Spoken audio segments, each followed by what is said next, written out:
Di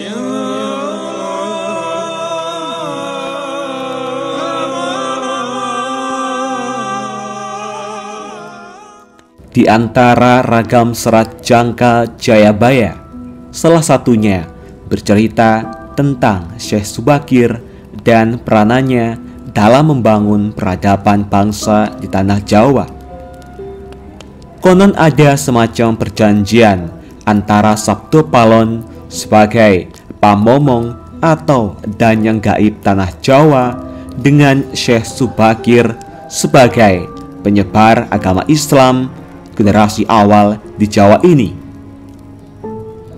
Tersebutlah kisah tersebut dalam tulisan lontar kuno yang diperkirakan ditulis oleh Kanjeng Sunan Derajat atau setidak-tidaknya oleh murid atau pengikut beliau. Beliau berhasil menumbali Pulau Jawa yang terkenal angker dan wingit. Beliau juga berhasil bernegosiasi dengan Danyang Jawa, sang penunggu gaib tanah Jawa, untuk menyebarkan Islam di Jawa dengan beberapa syarat. Lantas bagaimana dan syarat apa sajakah yang harus dipenuhi Syekh Subakir tersebut? Mari kita simak ulasan selengkapnya hanya di Alikul Channel. Jangan lupa like, komen, share, dan subscribe. Nyalakan lonceng notifikasi untuk mendapat informasi terbaru, karena semua ini gratis.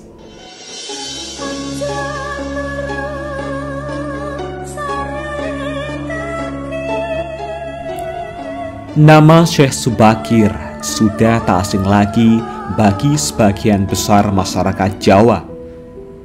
Beliau merupakan generasi pertama Wali Songo yang dikenal sebagai orang yang berhasil menumbali Pulau Jawa yang terkenal angker dan wingit. Beliau juga berhasil bernegosiasi dengan Danyang Jawa, sang pelindung gaib tanah Jawa, untuk menyebarkan Islam di Jawa dengan beberapa syarat.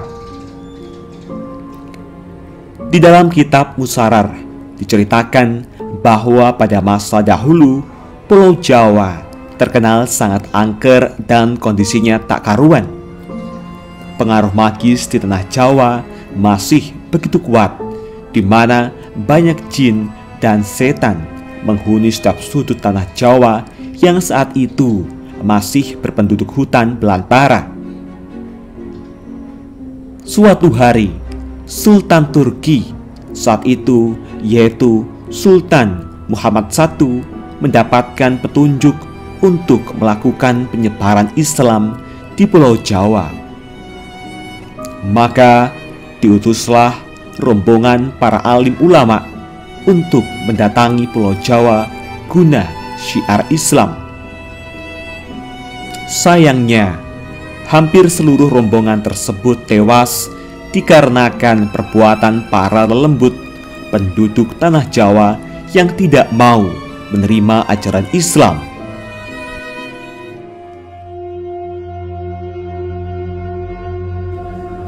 Mendengar kegagalan utusan yang dikirimnya membuat Sultan Muhammad I sedikit gusar.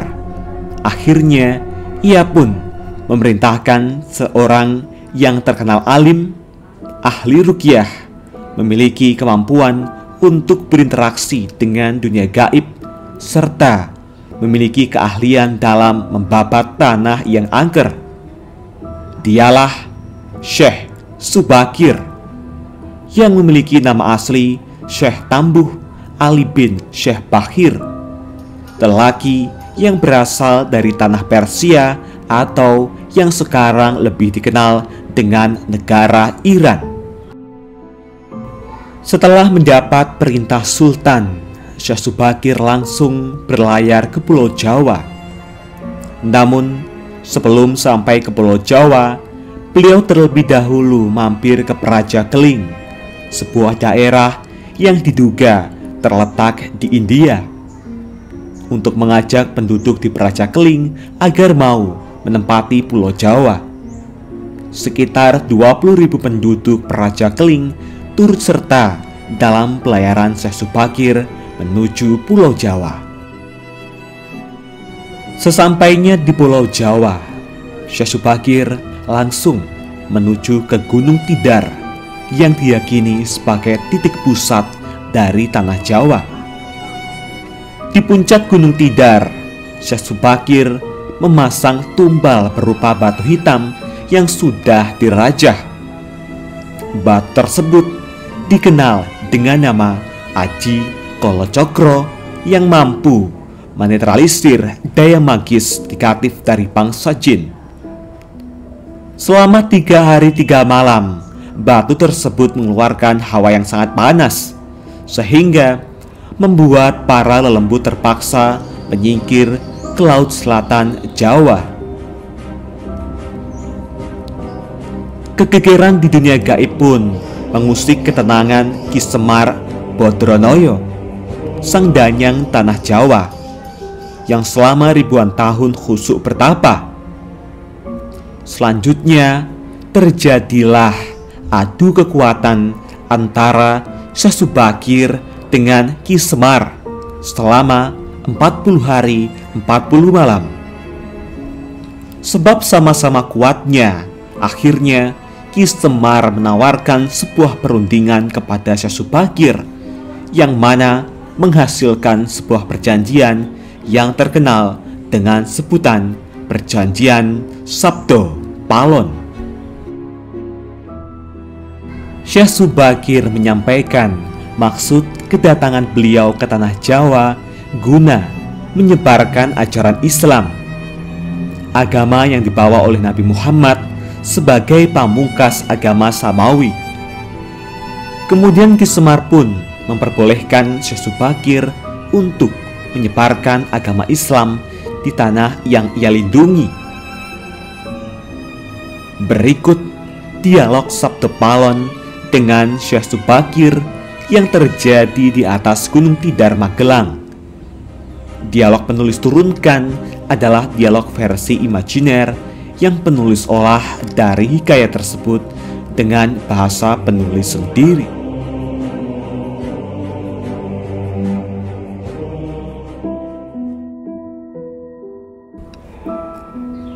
Syekh Subakir.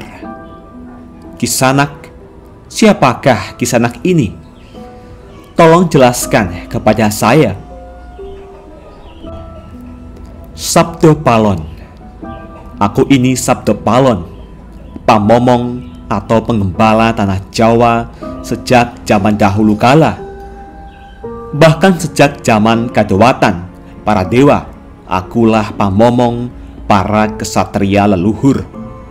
Dulu aku dikenali sebagai Sang Hyang Ismoyo Jati, lalu dikenal sebagai Ki Lurah Semar Bodronoyo, dan sekarang zaman Mojopahit ini namaku dikenal sebagai Sabdo Palon.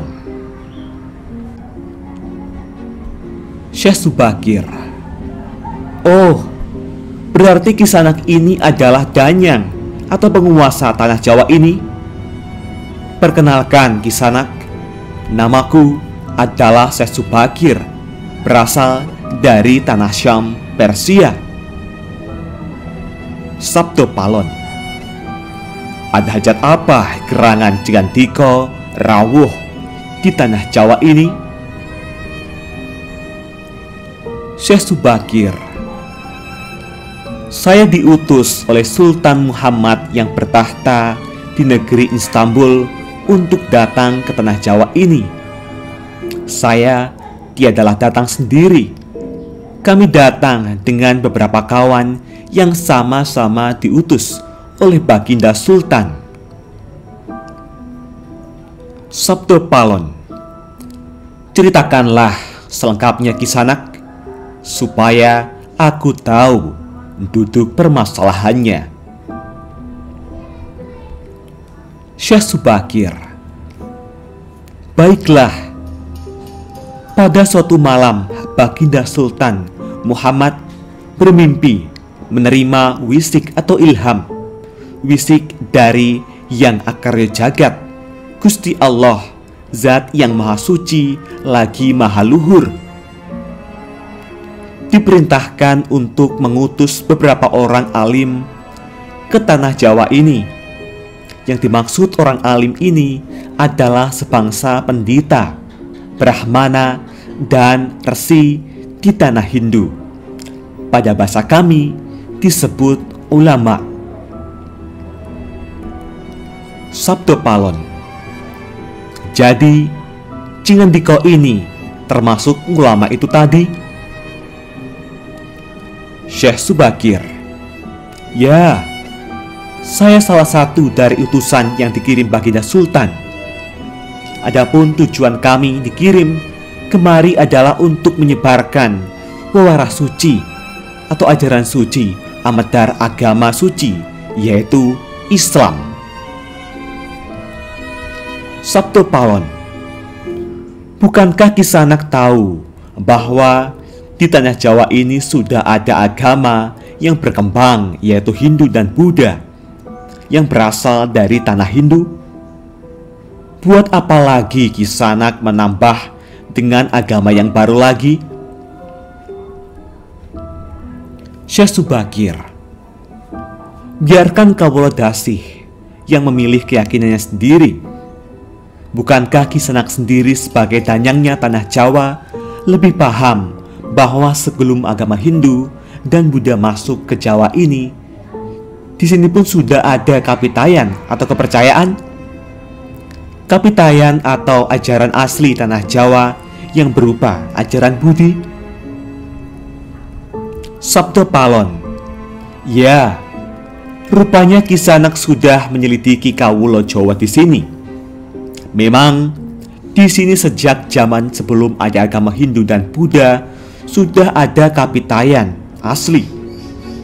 Kapitayan adalah kepercayaan yang hidup dan berkembang pada anak cucu di Nusantara ini. Syekh Subakir. Jika berkenan, tolong ceritakan bagaimana kapitayan yang ada di tanah Jawa ini. Sabdo Palon. Secara ringkas, kepercayaan Jawa begini. Manusia Jawa sejak dari zaman para leluhur dahulu kala meyakini ada Sang Maha Kuasa yang bersifat tan keno kinoyo ngopo. Tidak bisa digambarkan bagaimana keadaannya. Dialah pencipta segala-galanya. Bawono Agung dan Bawono Alit, jagat besar dan jagat kecil, alam semesta dan alam manusia. Wong Jawa diyakini bahwa Dia yang Maha Kuasa ini dekat juga dengan manusia. Dia juga diyakini berperilaku sangat welas asih. Dia juga diyakini meliputi segala sesuatu yang ada. Karena itu, masyarakat Jawa sangat menghormati alam sekelilingnya. Karena bagi mereka semuanya mempunyai sukma. Sukma ini adalah sebagai wakil dari Dia yang Maha Kuasa itu. Jika masyarakat Jawa melakukan pemujaan kepada Sang Pencipta, mereka lapangkan dengan tempat yang suwung. Suwung itu kosong, namun sejatinya bukan kosong, namun berisi Sang Maha Ada. Karena itu, tempat pemujaan orang Jawa disebut Sanggar Pamujan. Di salah satu bagiannya dibuatlah sentong kosong atau tempat atau kamar kosong untuk arah pemujaan. Karena diyakini bahwa di mana ada tempat suwung, di situ ada yang maha berkuasa. Syekh Subakir. Nah, itulah juga yang menjadi ajaran agama yang kami bawa untuk memberi ageman, pegangan atau pakaian yang menegaskan itu semua. bahwa sejatinya di balik semua yang wujud ini ada Sang Wujud Tunggal yang menjadi pencipta, pengatur, dan pengayom alam semesta. Wujud Tunggal ini dalam bahasa Arab disebut Al-Ahad, di mana Maha dekat kepada manusia. Bahkan lebih dekat Dia daripada urat leher manusianya sendiri. Ajaran agama kami menekankan budi pekerti yang agung, yaitu menebarkan welas asih kepada alam gumebyar, kepada sesama titah atau makhluk. Lihatlah Sang Danyang, betapa sudah rusaknya tatanan masyarakat Majapahit sekarang. Bekas-bekas perang saudara masih membara. Rakyat kelaparan, perampokan, dan penindasan ada di mana-mana. Ini harus diperbarui budi pekertinya. Sabto Palon. Aku juga sedih sebenarnya memikirkan rakyatku. Tatanan sudah bubrah. Para pejabat negara sudah lupa akan dharmanya. Mereka saling sikut untuk merebutkan jabatan dan kemewahan duniawi. Para pandito juga sudah tak mampu berbuat banyak. Orang kecil salang tunjang bersusah payah mencari pepangan. Zaman benar-benar zaman edan. Syekh Subakir.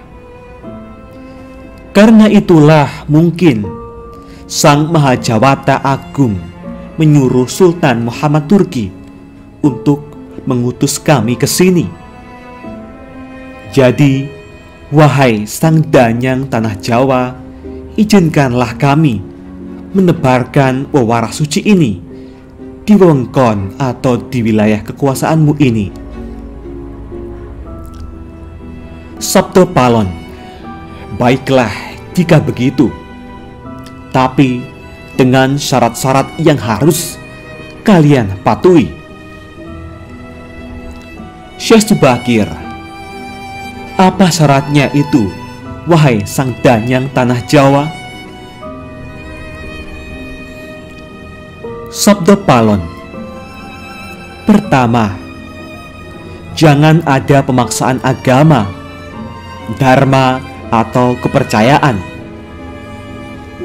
Kedua, jika hendak membuat bangunan tempat pemujaan atau ibadah, buatlah yang wangun bangunan luarnya tampak cakrak atau gaya Hindu Jawa, walau isinya dalamannya Islam. Ketiga, jika mendirikan kerajaan Islam, maka ratu yang pertama harus dari anak campuran. Maksud campuran adalah jika bapaknya Hindu, maka ibunya Islam. Jika bapaknya Islam, maka ibunya harus Hindu. Keempat, jangan jadikan wong Jawa berubah menjadi orang Arab atau Parsi. Biarkan mereka tetap menjadi orang Jawa dengan kebudayaan Jawa walau agamanya Islam. Karena agama setahu saya adalah dharma, yaitu lelaku hidup atau budi pekerti. Hati-hati jika sampai orang Jawa hilang Jawanya, hilang kepribadiannya, hilang budi pekerti yang adiluhung, maka aku akan datang lagi. Ingat itu, 500 tahun lagi, jika syarat-syarat ini kau abaikan, aku akan muncul membuat goro-goro. Syekh Subakir. Baiklah, syarat pertama sampai keempat aku setujui. Namun khusus syarat keempat, Betapapun aku dengan kawan-kawanku akan tetap menghormati dan melestarikan budaya Jawa yang adiluhung ini. Namun, jika suatu saat kelak karena perkembangan zaman dan ada perubahan, maka tentu itu bukan dalam kuasaku lagi. Biarlah Gusti Kang Akarya Jagat yang menentukannya.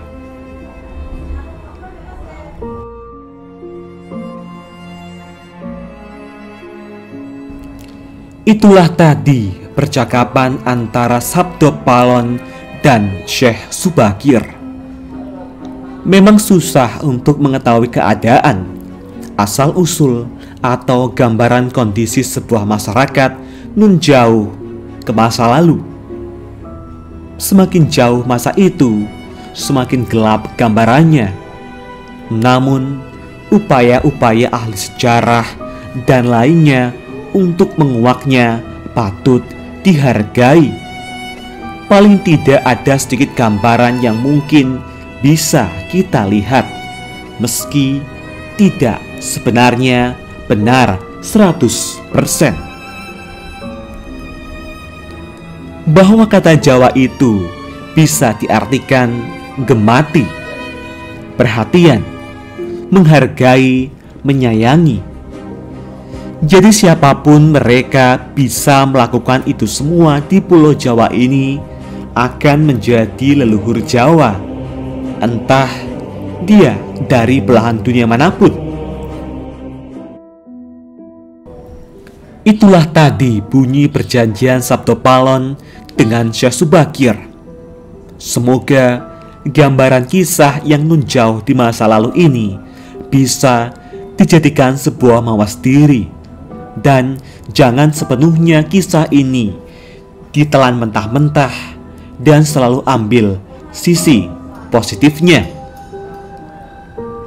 Bagaimana tanggapan Anda semua mengenai asal-usul penyebaran agama Islam di tanah Jawa ini? Apakah Anda mempercayainya? Tulis komentar Anda di kolom komentar. Jangan lupa like, komen, dan subscribe. Jangan lupa bagikan informasi ini, semoga bermanfaat. Nantikan video terbaru selanjutnya hanya di Alikul Channel. Terima kasih.